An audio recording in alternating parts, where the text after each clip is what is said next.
Hello बेटा, यहां पर दो पीवाईक्यूज मैंने लिखे हैं, जिसमें से ये वाला पीवाईक्यू मतलब दोनों PYQs crystal field theory topic के हैं, जो है हमारे कोऑर्डिनेशन कंपाउंड चैप्टर का। ओके, यहां पर स्प्लिटिंग रिलेटेड डिस्कशन होती है और आपने पढ़ा होगा। तो ये पहला टॉपिक है टेट्राहेड्रल कॉम्प्लेक्सेस के लिए पढ़ते हैं। तो which of the following is true for the energy of the given D orbitals, मतलब जो स्प्लिटिंग होगा किसमें, टेट्राहेड्रल कॉम्प्लेक्सेस में, उसमें एनर्जी का ऑर्डर इसमें से कौन सा होगा। और इसमें से ये करेक्ट है, ये करेक्ट है, तो आपको करेक्ट ऑर्डर, करेक्ट जो रिलेशन है वो फाइंड करना है और फिर आंसर करना है। वैसा ही एक सेम क्वेश्चन, ये भी पीवाईक्यू है, लेकिन ये थोड़ा सा पहले पुराना है। इसमें square complex, square planar complex का स्प्लिटिंग दिखाया गया है और उसमें उस रिलेटेड क्वेश्चंस पूछे गए। चलो ध्यान से, तो पहले ये क्वेश्चन करते हैं।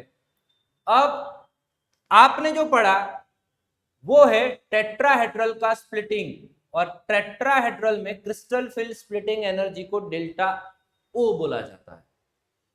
ऑक्टाहेड्रल एक ऐसा शेप है जिसमें लिगेंड्स के बीच में 90 का एंगल होगा, और वही ligands x square y square और डी जेड स्क्वायर के एग्जैक्ट सामने होंगे, क्योंकि ये दोनों भी एक्सिस के एग्जैक्टली ऊपर है। तो लिगेंड्स के सामने आएंगे तो इनका एनर्जी लेवल बढ़ जाएगा, इसीलिए आपको पता है Eg ऊपर आएगा और T2G नीचे आएगा।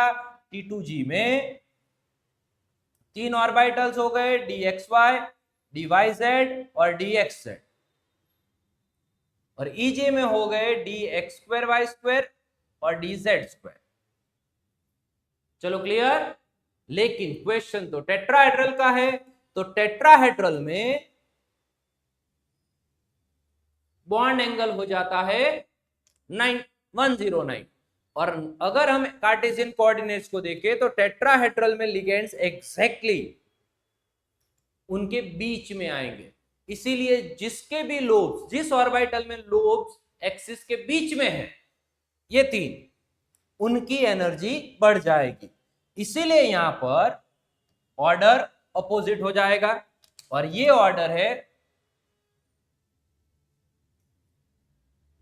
टेट्राहेड्रल में डी ऑर्बिटल्स का। इसमें इनको ई और इनको T2 बोला जाता है, जी सिमेट्री की वजह से नहीं लिखा जाता। चलो, तो ई में कौन से दो ऑर्बिटल्स हो गए, d x square y square और डी जेड स्क्वायर। इनकी एनर्जी क्या है, कम है, किससे, d x y, d y z और डी एक्स जेड से। अब रिलेशन देखते हैं, तो डी एक्स वाई और डी एक्स जेड की एनर्जी सेम है, तो ये तो सही है, और ये ज्यादा भी है d x square y square से। D x square y square से डी एक्स वाई और डी एक्स जेड की एनर्जी ज्यादा भी है, और इन दोनों की सेम भी है, तो ये जो है वो एक करेक्ट ऑर्डर है। अब दूसरा देखते हैं, डी एक्स वाई और डी वाई जेड की एनर्जी ज्यादा है, सॉरी, डी एक्स वाई और डी वाई जेड की एनर्जी सेम है, सही है, और वो ज्यादा है किससे, डी जेड स्क्वायर से, ये भी सही है। सी में d x square y square की एनर्जी डी जेड स्क्वायर से ज्यादा है, तो ये तो गलत है, क्योंकि दोनों की एनर्जी क्या है, सेम टू सेम है, ये गलत हो जाएगा। और अब डी देखते हैं, d x square y square और डी जेड स्क्वायर की एनर्जी सिमिलर है, तो ये भी करेक्ट है, तो आंसर हो जाएगा ए बी और डी करेक्ट स्टेट। ये तो टेक्स्ट बुक के हिसाब से चलो क्लियर हो गया, लेकिन अब हमें बात करनी है tetrahedral, sorry, square planar complex, square planar complex की, जिसका ऑर्डर हमें पूछा गया है। अब ध्यान से देखना बेटे, स्क्वायर प्लेनर मतलब कुछ ऐसा शेप होता है। अब हमने Z को वहां पर इंटरन्यूक्लियर एक्सिस बनाया था, अभी हम मान के चलते हैं कि ये जितने भी लिगेंड्स है सब एक्स और वाई प्लेन में, स्क्वायर प्लेनर में प्लेन कौन सा, एक्स वाई प्लेन। चलो क्लियर। तो अब इसमें भी 90 का एंगल है, और सेंट्रल मेटल की जितनी भी डी ऑर्बिटल है उसमें से एक्सिस के ऊपर आने वाली, एक्स और वाई एक्सिस के ऊपर आने वाली, क्योंकि जेड पर तो अभी कोई लिगेंड्स नहीं है, तो एक्सिस के ऊपर आने वाली कौन सी ऑर्बिटल है, तो वो है d x square y square, यानी d x square y square के इलेक्ट्रॉन सबसे ज्यादा रिपल्शन फील करेंगे क्योंकि वो लिगेंड्स के एग्जैक्टली सामने है। अब दूसरी बात, डी एक्स वाई एक्सिस के बीच में आने वाली है, एक्स और वाई एक्सिस के बीच में लोब्स होते हैं डी एक्स वाई के। अब उनके दोनों साइड भी लिगेंड्स हो जाएंगे क्योंकि लिगेंड्स का खुद का प्लेन भी एक्स वाई है, एक्स स्क्वायर वाई स्क्वायर तो प्लेन ये x square y square.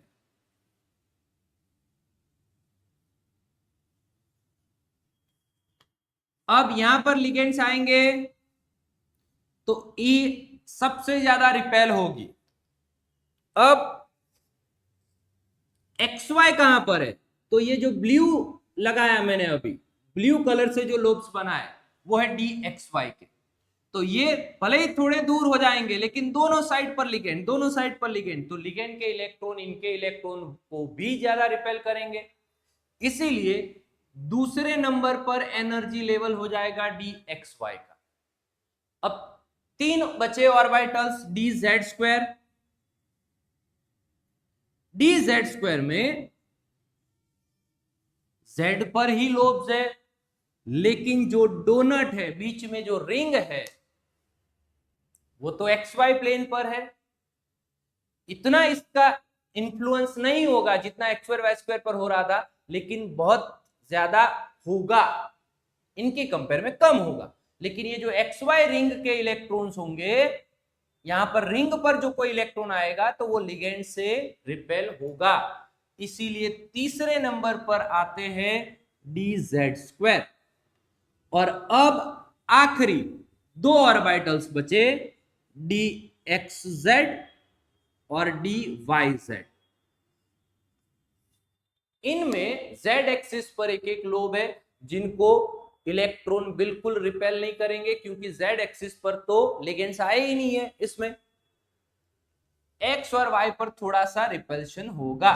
D z square में भले ही जेड पर हमें दिख रहा है, यहां पर एक ही कंफ्यूजन है कि सर डी जेड स्क्वायर में तो लोब जेड पर है, तब तो सॉरी लोब जेड पर है और लिगेंड जेड पर है ही नहीं, तो ये तो सबसे नीचे आना चाहिए। लेकिन ये यहां पर आया, इसका रीजन है इसकी जो रिंग है वो रिंग एक्स वाई प्लेन पर है और वो लिगेंड से बहुत ही ज्यादा रिपेल होगी, वहां पर जो इलेक्ट्रॉन्स आएंगे वो ज्यादा रिपेल होंगे, इसीलिए ऐसा ऑर्डर बनता है। और इसमें भी मैं परफेक्ट अगर ऑर्डर लिखूं तो कुछ इस हिसाब से होगा, d x square y square greater than greater, मतलब बहुत ही ज्यादा इसकी एनर्जी हाई हो जाती है, किससे, डी एक्स वाई से, फिर डी जेड स्क्वायर से, और फिर ये दोनों की एनर्जी बिल्कुल सेम रहेगी, ये दोनों डी जनरेट, फिर डी जेड स्क्वायर की ज्यादा, फिर डी एक्स वाई की ज्यादा और d x square y square की सबसे ज्यादा। इसीलिए स्क्वायर प्लेनर कॉम्प्लेक्स में खास ध्यान रखना, जो D8 वाले कॉम्प्लेक्सेस है, कौन से, NiCN4 2- या फिर PT+2, PD+2, Au+3 मान के चलिए, Au+3, या फिर NiCN4 2- Ni+2। तो ये जो D8 वाले केस है, इसमें ये चारों में 2 2 2 2 इलेक्ट्रॉन सेट हो जाएंगे, इसमें कोई इलेक्ट्रॉन नहीं आएगा क्योंकि इसकी एनर्जी बहुत ही ज्यादा। और इसीलिए ये complexes, square planar complexes generally लो स्पिन कॉम्प्लेक्सेस बनेंगे, या फिर आप ये समझ लीजिए कि ये जनरली डायामैग्नेटिक बनते हैं। तो फिर से अब हम एमसीक्यू के ऊपर चलते हैं। तो correct order of energies for d orbital in square planar complexes, सबसे ज्यादा energy d x square y square की होनी चाहिए, दो ऑप्शन।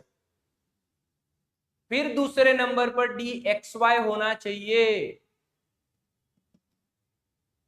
यानी कि D is the correct answer. तो फिर से एक बार रिवाइज करवा लू, स्क्वायर प्लेनर कॉम्प्लेक्सेस का CFT रिलेटेड अगर क्वेश्चन आता है तो स्क्वायर प्लेनर में ऐसी कौन सी ऑर्बिटल्स है जो लिगेंड्स के सामने आएगी और उसकी एनर्जी बढ़ जाएगी। तो ये सोच रहे हैं हम, तो डी में टोटल 5 टाइप्स की ऑर्बिटल्स है, x square y square z square x y y z और एक्स जेड, जिसमें से हमारे पास जेड एक्सिस पर मान के चलते कि लिगेंड्स नहीं है, तो सारा कुछ लिगेंड्स का आना, बॉन्ड 90 एंगल का बॉन्ड बनाना, वो सब कहां पर हो रहा है, एक्स वाई प्लेन पर। इसीलिए अब जो एक्स स्क्वायर वाई स्क्वायर है वो तो एक्सिस पर ही है, लिगेंड्स भी एक्सिस पर आ रहे हैं, तो उनकी एनर्जी बहुत ही ज्यादा बढ़ जाएगी, एक्स वाई की दूसरे नंबर पर, जेड स्क्वायर की तीसरे नंबर पर। जेड स्क्वायर में भले ही लोब्स एक ही लोब, दोनों साइड पर जेड ही लोब, जेड पर ही लोब्स है, लेकिन बीच में एक डोनट टाइप का एक रिंग है, वहां पर भी इलेक्ट्रॉन हो सकते हैं। तो अब वो पूरा लोब एक्स वाई पर है, ये वाला, ये जो रिंग है मैं इसकी बात कर रहा हूं, और इसकी वजह से ये भी थोड़ा रिपल्शन फील करेगा कंपेयर टू एक्स जेड और वाई जेड, इसीलिए ये हमारा परफेक्ट ऑर्डर है। और दूसरा मोस्ट एम्पी पॉइंट कि ये जितने भी D8 वाले, आप प्लेटिनम का कोई कॉम्प्लेक्स ले लीजिए, कौन सा, सिस प्लेटिन ट्रांसप्लेटिन वाला, तो वो स्क्वायर प्लेनर आएगा और उसमें इस हिसाब से अरेंजमेंट होगा और वो डायामैग्नेटिज्म शो करेगा। क्लियर है? तो ज्यादातर D8 वाले ये सब डायामैग्नेटिक और लो स्पिन कॉम्प्लेक्सेस बनते हैं, तो ये स्क्वायर प्लेनर का भी आप थोड़ा सा ध्यान में रखें। Thank you.